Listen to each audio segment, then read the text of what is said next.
Bonjour, Francis Hus. Je suis en Espagne depuis 1962. J'y ai fait l'essentiel de ma carrière professionnelle en tant que conseiller en organisation d'entreprise, puis en implantation de systèmes informatiques, et enfin en dirigeant des études de marché, des sondages, en particulier d'opinion politique.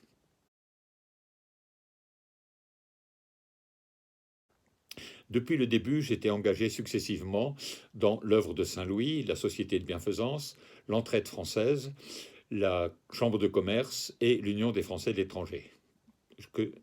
Toutes associations que je n'ai pas abandonnées. Élu sans interruption depuis 30 ans, 30 ans pour représenter à l'Assemblée des Français de l'étranger les Français d'Espagne. J'ai D'ailleurs, cette assemblée, je l'ai coprésidée pendant 8 ans. J'ai eu, à ce titre, des responsabilités diverses à l'Agence pour l'enseignement français à l'étranger, à France Média Monde, et dans les conseils consulaires et les établissements scolaires. Avec l'appui des parlementaires et en équipe avec mes collègues à l'AFE, nous avons obtenu pour nos compatriotes à l'étranger, par exemple, la consolidation de leurs droits en matière d'état civil, de couverture sociale, aussi bien maladie que retraite, d'installation, d'emploi, de permis de conduire, de fiscalité, d'élection dans les consulats, de scolarité, d'accès à l'université, aussi bien espagnole que française.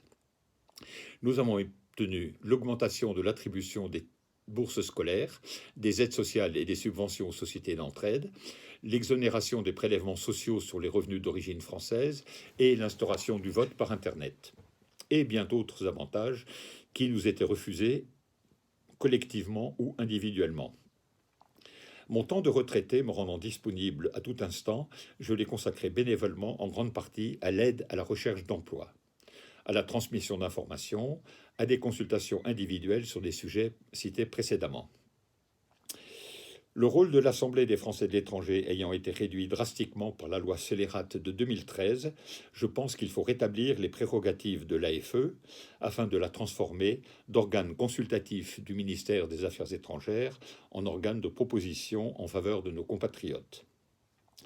Sans me désengager, j'ai souhaité être relayé par de nouvelles générations, que je ferai profiter de mon appui et de mon expérience.